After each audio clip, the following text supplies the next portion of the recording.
Alors moi, je suis née à Sainte-Anne-des-Plaines, d'une famille, on était 3 enfants, d'un père et d'une mère qui ont resté à Sainte-Anne-des-Plaines de génération à génération. Donc on peut considérer qu'on était une famille établie de Sainte-Anne-des-Plaines. Alors, on était sur une ferme, cultivait les fraises, les cocombes, le foin. On a eu des animaux aussi, vaches laitières au début. J'avais jusqu'à 6 ans à peu près. J'ai connu le travail de la ferme. Mes étés étaient bien occupés. Aussitôt que l'école terminait, on travaillait au champ. Et quand on avait fini, l'école recommençait. Donc, mais ça fait rien, ça m'a donné une belle façon aussi que le travail, ça se fait à tous les jours, là. Il n'y avait pas vraiment de samedi, de dimanche, là. C'était quand il fallait travailler, on travaillait. Mon primaire à Sainte-Anne-des-Plaines, mon secondaire à Sainte-Thérèse. Il n'y avait pas d'école secondaire encore à Sainte-Anne-des-Plaines. Mon cégep à Sainte-Thérèse, au Collège Ginelle-Groult. Et par la suite, je suis allée faire 3 ans à Trois-Rivières, à l'UQTR, dans la discipline de récréologie, qu'on appelle maintenant sciences des loisirs. Moi, je suis sortie de l'université en 82. J'ai fait, puis il faut comprendre qu'en 82, on était dans une crise économique où il n'y avait pas beaucoup d'emplois pour les gens qui sortaient de l'université ou de n'importe où. Donc, j'ai eu à travailler j'ai eu des petits contrats, là, à gauche, à droite. C'est sûr qu'au moment où le poste s'est ouvert, ou en tout cas que j'ai eu le poste ici à Saint-Jérôme, moi, de travailler dans une municipalité, c'était mon but. C'était vraiment mon rêve et mon but. Donc, j'étais super heureuse là, de m'en venir travailler à Saint-Jérôme. Donc, c'est ça. J'ai eu c'était pas des contrats très, très longs, là, mais entrecoupés. Puis là, à partir de 84, ça s'est pas arrêté. Donc, mon premier contrat a été d'organiser la finale régionale des Jeux du Québec. Et au service des loisirs, il y avait le poste de régisseur culturel qui était libre au moment où mon contrat était terminé. Donc là, c'est à cette période-là que dans le fond, j'ai appliqué à avoir ce poste-là. Ça a pris quand même 2 ans avant que j'aie la permanence, mais j'ai quand même fait le travail à partir de fin 85. Et là, j'ai découvert tout un monde magnifique, là, dans le sens où le Vieux-Palais est en rénovation à cette période-là. Les Jeux du Québec provinciaux arrivaient en 87. Et à partir de là, quand j'ai été coordonnatrice de la finale provinciale dans le secteur culturel, j'ai fait connaissance avec l'ensemble des organismes. Et c'est là que la passion et la passion est arrivée là. Et là, ça a été de développer plein d'activités. Le fait que le Vieux-Palais, on déménageait de la Maison-Blanche au Vieux-Palais. Donc là, les ateliers culturels prenaient de l'ampleur. Il y avait la salle Anthony Lessard, qui était toute nouvelle. La rencontre aussi avec les gens du cégep de Saint-Jérôme, parce que quand les Jeux du Québec ont eu lieu, la centrale administrative se tenait au cégep. Donc, tout était arrêté au cégep. Et pendant les 2 semaines des Jeux, je dirais, tous les bureaux de tout le monde étaient au cégep. Et là, ça m'a permis aussi de rencontrer les responsables au cégep, dont Diane Perrault à cette époque-là. Tout ça a fait en sorte que on développait les ateliers, on développait des activités, activités aussi estivales. Il faut comprendre que en 84, c'était la fin du 150e anniversaire de Saint-Jérôme. Il y avait eu une corporation qui avait été créée et de cette corporation-là, il restait un surplus budgétaire.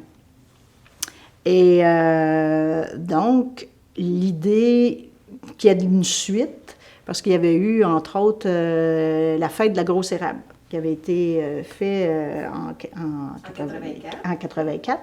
Donc, c'était de la continuer. Et donc, en 85, il y a eu quelqu'un de cette corporation-là, avec la ville. Donc, moi, régisseur culturel qui commençait, bien, on a commencé à faire, dans le fond, à continuer la fête de la Grosse Érable, qui était la fête du Canada. Dans le fond, on la faisait le 30 juin. En 86, on a rajouté la fête du Québec. Donc, on organisait les deux fêtes. Et là, quand je dis on, 85-86, ça a été plus le service des loisirs avec... il y avait Louis Parent aux communications et il y avait Richard Bellil. Donc, c'était plus une organisation, je dirais, municipale. Mais à partir de 86, là, je reviens à un autre organisme qui a été mis sur place en 82, qui était le comité culturel. Le comité culturel de Saint-Jérôme avait été mis en place pour... ça regroupait les organismes culturels. Compagnie de danse du Montville. La galerie d'art, qui est devenue après ça le musée, le musée ici. Quel autre organisme? Il y avait, je pense, c'est 4. Le Cœur de la Laurentie faisait partie de ça. Il y avait 4 ou 5 organismes qui s'étaient mis ensemble pour créer le comité culturel, pour faire des fois je dirais des pressions auprès du municipal pour revendiquer la place de la culture. D'ailleurs, ces gens-là ont aussi fait partie quand il fallait sauver le Vieux Palais. Oui. Ça permettait aussi d'aller chercher des subventions pour des emplois d'été. Donc, eux, c'était plus un comité... je dirais pas de revendication, mais plus de pression. Représentatif. Représentatif. Oui, c'est ça. Et donc, il avait été créé en 82. Moi, en 85-86, quand je suis arrivée, bien, ça faisait partie de ma tâche comme régisseur culturel de coordonner ce comité-là. Donc, c'est à partir de 86 où là, on s'est dit, bien, peut-être que le comité culturel pourrait devenir l'organisateur des activités estivales. Donc, c'est à ce moment-là qu'on a recruté des bénévoles, mais des bénévoles en fonction de l'organisation de la fête nationale, la fête de la Grosse Érable. Donc, le Richard Bellil, que je parlais tantôt, a fait partie de ce comité-là. On allait chercher des bénévoles. Je pense, entre autres, à Claude Rochon, qui a fait partie de ce comité-là, Daniel Desjardins. On avait un comité d'à peu près 4-5 personnes. Et moi, seul employé municipal, régisseur culturel, je coordonnais ce comité-là de bénévoles. Donc, on faisait l'organisation quand même, Fête nationale, Fête du Canada, et aussi les spectacles qui avaient lieu et tout ça, c'était au Parc La Durantaine, mais il y avait les Pluchettes de blé d'Inde aussi, on faisait au mois d'août. Et après ça, là, on s'est mis à... Et puis là, en même temps, il y avait eu aussi, je pense que c'était le 50e anniversaire de la Caisse des Jardins, donc ils nous avaient donné une subvention pour faire un événement... pour la fête de la Caisse. Donc, il y avait des spectacles qui se faisaient au Parc de la Durantaine. Donc, 87-88, là, on commence à faire les premiers concerts en arrière du bureau de poste au pavillon Saint-Michel. Donc, les premières fois, là, je me rappelle, on était 75 à peu près, là. Un dimanche, on faisait ça les dimanches. Donc, le comité culturel, à partir de là, était un organisateur d'événements d'été. Parallèlement à ça, en 87, donc 88, le fait d'avoir travaillé avec le cégep, et on avait une salle, la salle Anthony Lessard, donc la ville avait la salle Anthony Lessard, et le cégep faisait déjà des spectacles à la salle Germaine-Gavremont. Donc là, ça a été la mise en commun de nos ressources. autant et de dire, ben on va se mettre ensemble, puis là, on va proposer une programmation plus complète. Ici, on faisait du théâtre pour enfants, puis on faisait des dimanches musicaux, donc musique classique, musique jazz. Tandis qu'au cégep, ben là, c'était les plus gros spectacles qui pouvaient être faits, le théâtre, musique populaire, tout ça. Alors là, ça a été la mise en commun, et ça a duré 9 ans. C'était vraiment le début de diffusion en scène. Dans le fond, nos services étaient au service de cette association-là, mais on faisait d'autres choses. Moi, je m'occupais des ateliers culturels, je coordonnais l'été aussi avec le comité culturel, et c'est aussi à cette période-là qu'est née l'Association des artistes en arts visuels, avec Lorraine Bergeron. Je ne peux pas dire que j'ai été l'instigatrice de ça, mais j'ai été la facilitatrice. Parce que cette association-là qui s'est mise en place, encore là, 87-88, si ma mémoire est bonne, avait besoin de locaux, avait besoin d'aide, avait besoin... Donc, ça faisait partie du développement culturel. Bien, cette association-là a quand même été 30 ans présente dans le paysage. Et je pense que le fait d'avoir le Vieux Palais, qui était un premier centre culturel, bien, ça veut pas, ça l'a aidé à l'émergence d'organismes comme ça. Et l'association venait aussi lors des fêtes nationales faire des expositions, entre autres, à la Maison des Optimistes, qui était juste à côté du Parc de la Durantaye, où on faisait l'événement. Fait que là, tu sais, là, ça donnait une expérience un peu plus intéressante aussi là, aux gens qui venaient, mettons, à la Fête nationale. Bien là, il y avait une exposition d'artistes. C'est de là qu'est venue l'organisation de tous ces événements-là. Le premier bureau que le directeur, à cette époque-là, m'a trouvé, c'était à la cathédrale. Ouais, à la cathédrale, dans l'espèce j'essaie de... Bien, la cathédrale à côté, là, l'évêché. Alors là, il avait réussi à avoir un bureau là. Donc, c'était un peu notre centrale pendant les Jeux. Mais plus souvent qu'autrement, j'étais à l'Aréna Melançon, dans le bureau du service des loisirs.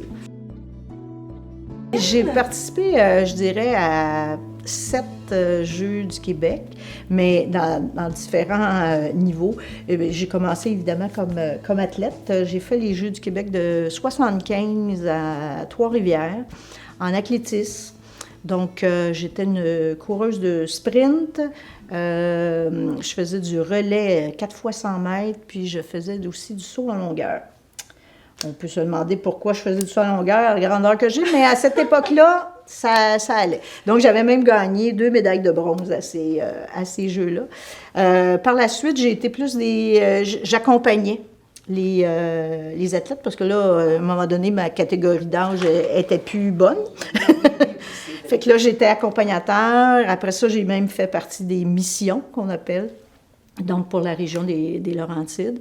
Et en 87, ben là, j'étais de l'autre côté du miroir, où là, j'étais au niveau de l'organisation du secteur culturel et touristique. Donc, les athlètes qui venaient ici, on avait quand même 3000 athlètes, là, il me semble que c'est ça. En 87. Donc là, après les compétitions, ben, c'était de leur offrir soit des visites pour qu'ils connaissent la région de Saint-Jérôme, soit aussi des activités. Donc, il y avait tout un lien avec, que ce soit la polyvalente, le cégep. Il y avait des pièces de théâtre, il y avait des spectacles, il y avait des spectacles qui se faisaient au cégep, dans l'Agora. Il y avait même une exposition avec la Société d'histoire qui était à Polyvalente. Donc, l'idée, c'était de faire connaître une région là, pour les petits bouts qui arrivaient de différentes places à travers le Québec. Dans le fond, ça a tout été la préparation des différentes disciplines, mais chaque association avait organisé sa compétition. Moi, j'étais plus l'espèce de lien. On a quand même créé une mascotte à cette époque-là, en 85, avec des épinglettes, avec des petits foulards. On avait fait comme une espèce de petite mini finale provinciale. À cette époque-là, là, on parle de peut-être, je pense, une douzaine, quinzaine de disciplines, là, qu'on pense au patinage artistique, le ski de fond, il y avait du ski alpin, on faisait ça sur la Côte-Parent, mais c'était pas du ski alpin, c'était plus le début des bosses, là. Oui. Bon, ben, on avait fait faire des grosses bosses. Il y avait la gymnastique, donc toutes les disciplines qu'on pouvait retrouver, le patinage de vitesse. On a tout amené ça à Saint-Jérôme, un peu pour se préparer à la finale des provinciales, qui était pour avoir lieu 2 ans plus tard. Parce que la finale régionale faisait en sorte que les athlètes qui gagnaient à cette finale régionale-là, pour la région des Laurentides, s'en allaient en finale provinciale, qui avait lieu à Dolbeau à cette année-là, en 85. Puis, 2 ans plus tard, ben, c'est Saint-Jérôme qui recevait la finale provinciale. Donc, tous les gagnants des 13, 14, 15 régions du Québec. Tu sais, il y avait eu des événements, des 5 à 7, des conférences de presse à cette époque-là. Je pense qu'on avait organisé une dizaine. En tout cas, ça a été vraiment là, une belle mise en bouche pour le début de ma carrière.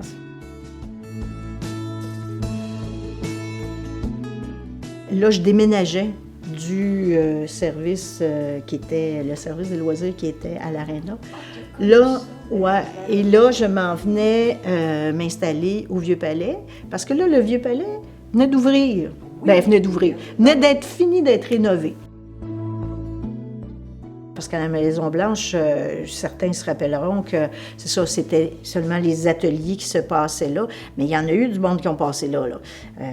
On s'entend, là, il y avait les cours de poterie, de démos sur cuivre, de photographie, de sculpture, de peinture.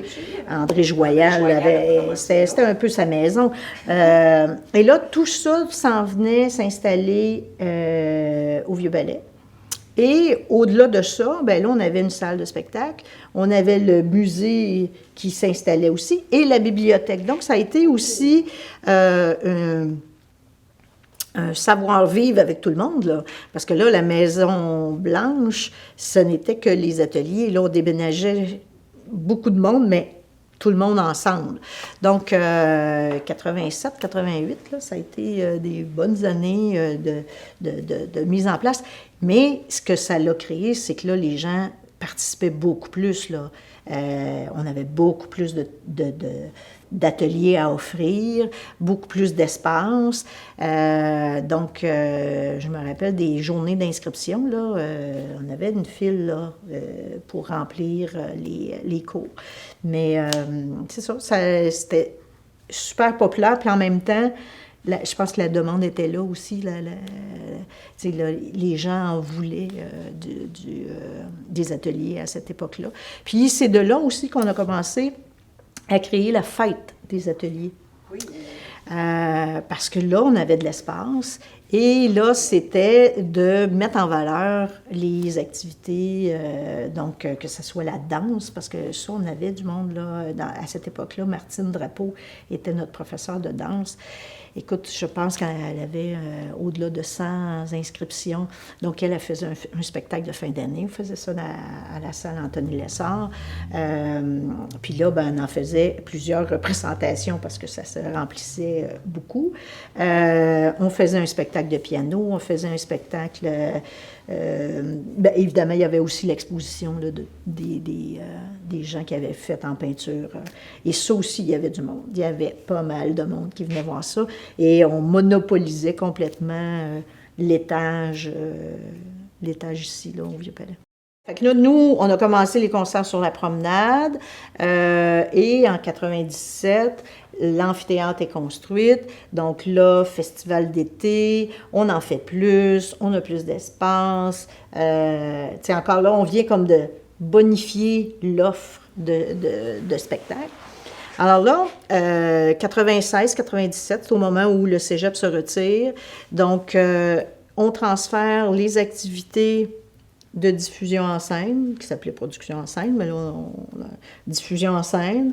Donc, le comité culturel devenait l'organisme, parce que c'est un organisme avec un conseil d'administration, qui avait sous sa chapeaute diffusion en scène, avait le festival d'été. À l'époque aussi, on s'est occupé pendant un an des concerts de l'Orchestre du Nouveau Monde. Et on s'est occupé aussi du ciné-club. On avait remis le ciné-club en collaboration avec le cégep. On l'avait remis, on avait été chercher une subvention pour avoir des équipements. Bon, puis le ciné-club continuait au cégep, mais ça faisait partie des activités qu'on organisait. Et évidemment, la fête nationale qu'on organisait.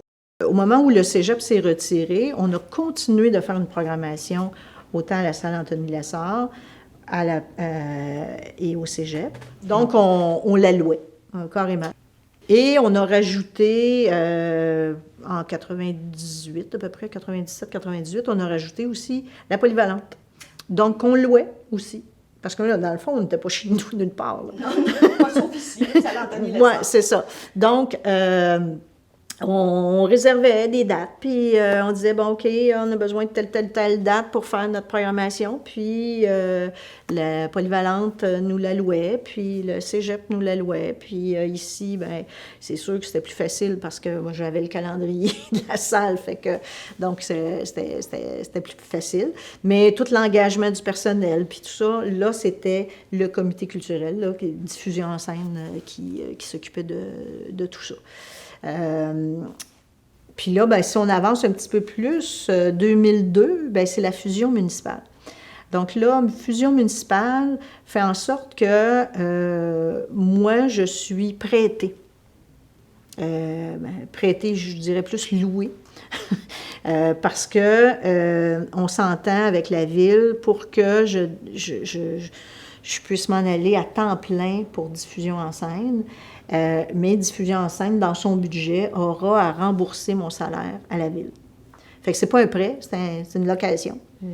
J'ai été louée à diffusion en scène. Donc, depuis 2002, là, je n'avais plus de responsabilité municipale, atelier culturel, tout ça. Et c'est plus moi qui s'occupais de ça. Même les événements d'été ont été enlevés de notre organisation. Maintenant, là, j'étais à temps plein pour diffusion en scène, pour de la diffusion en salle. Et là, moi, en étant à temps plein là-dessus, c'est là que commencé tout le dossier de la salle, la nouvelle salle, parce que là, ça nous prenait un lieu. Donc là, j'ai pu m'investir beaucoup plus de temps sur le montage du dossier, les études, les rencontres et tout ce que ça a pris pour en arriver à la construction de la nouvelle salle de spectacle. Donc là, moi, mon focus était sur la diffusion en salle.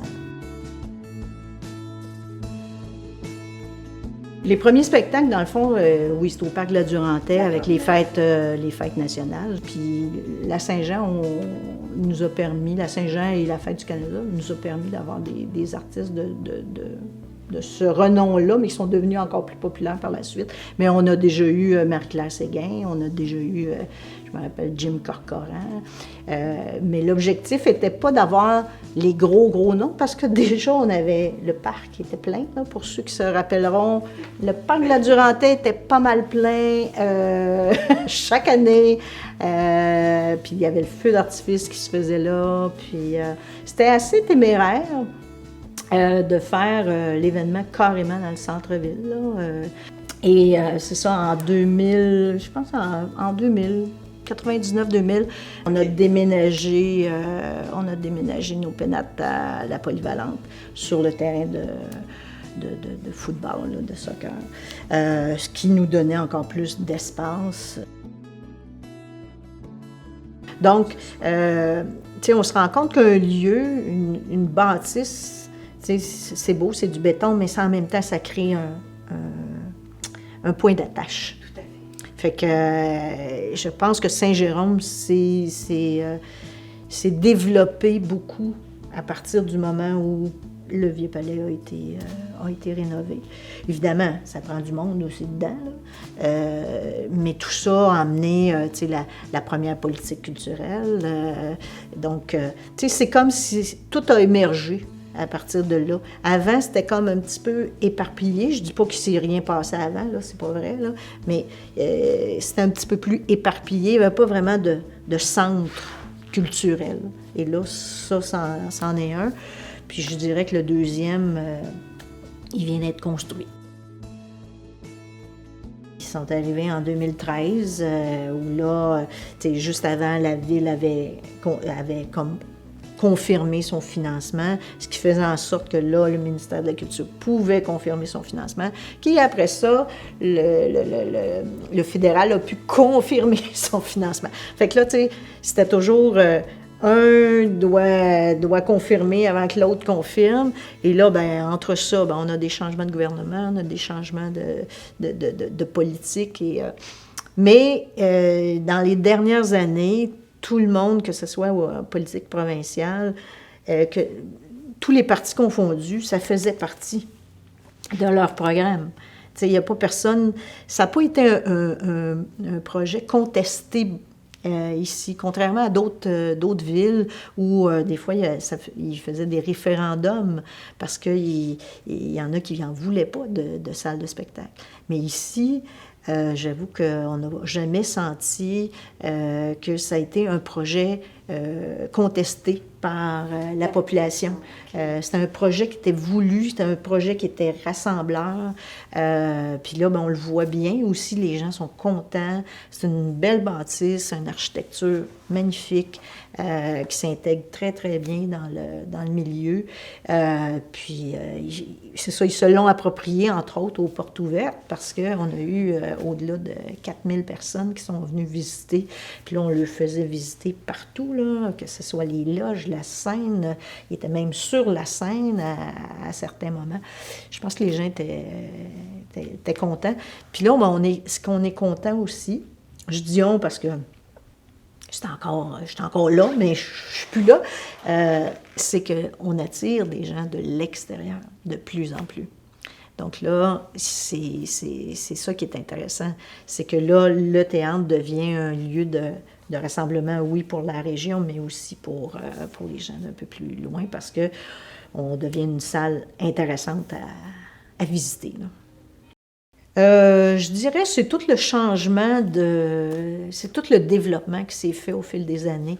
Tu sais, je peux pas dire que quand j'ai commencé, je faisais vraiment pas le même travail comme quand j'ai fini. Je pense que c'est normal aussi, là, mais c'est les défis qui étaient devant moi. Tu sais, je suis pas arrivée dans un endroit où tout était là, puis j'avais juste à continuer. J'ai eu à développer. Puis ça, ça fait partie de mes grandes fiertés, là.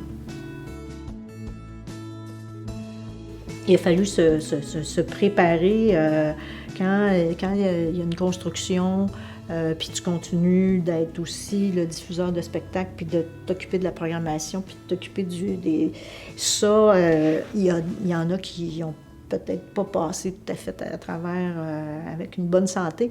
J'avoue que ça, je me suis préparée. J'avais engagé dès 2013, fin 2013, je dirais plus 2014, celui qui était pour me remplacer, dans le but de me remplacer. Donc, 2014 à 2017, on a travaillé beaucoup ensemble, mais c'était un transfert de connaissances, puis aussi un transfert de responsabilité. Et ça, je dirais que ça fait partie des exemples que d'autres sont en train de se donner ailleurs. Parce que il faut la préparer, cette relève-là. Puis quand, tu sais, ça fait 30 ans que tu es dans ce même poste-là, là, je dirais, pour l'organisation, tu as tes habitudes, puis tu sais, là, mais il faut les changer, là. Il faut faire ce transfert-là. Donc, c'est ça que je me suis donné comme mandat.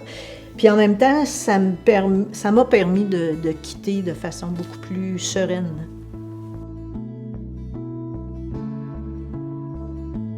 Bien, je m'y attendais pas du tout. C'était une grosse surprise. Tout le monde avait vraiment joué le jeu à ne pas m'informer de ça. Moi, en plus, j'avais arrêté en décembre et j'étais pas dans le coin. Je suis revenue comme 2-3 jours avant l'ouverture. Donc, on m'a pas mis dans le coup. On commence la cérémonie de l'inauguration. Moi, j'ai pas vraiment fait partie des discussions et tout ça. Et là, ça commence. Et là, M. Boursier fait cet hommage-là en présence de la ministre de la Culture et du député de Labelle, M. Sylvain Pagé. Et là, je reçois ça. Et écoute, je peux dire que j'ai eu les 2 jambes sciées. Ça a été vraiment... en tout cas, moi, j'ai reçu ça très humblement, mais en même temps, une belle fierté.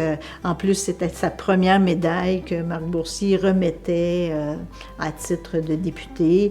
De la recevoir de la main de lui, de la ministre et du député, c'était encore un bel hommage. Et l'hommage qu'il a fait aussi... En tout cas, j'ai eu des petits trémolos dans la gorge. Ça commençait très bien, une retraite. Ce que, à mon avis, ça prouve, c'est autant les gens sont contents d'avoir eu cette salle-là s'implanter ici, puis qu'ils sont fiers. Puis si j'ai été en partie responsable, moi aussi, je suis très, très fière de ça. Voilà. La seule chose que je peux dire, c'est que longue vie à la culture à Saint-Jérôme, puis que les gens en profitent.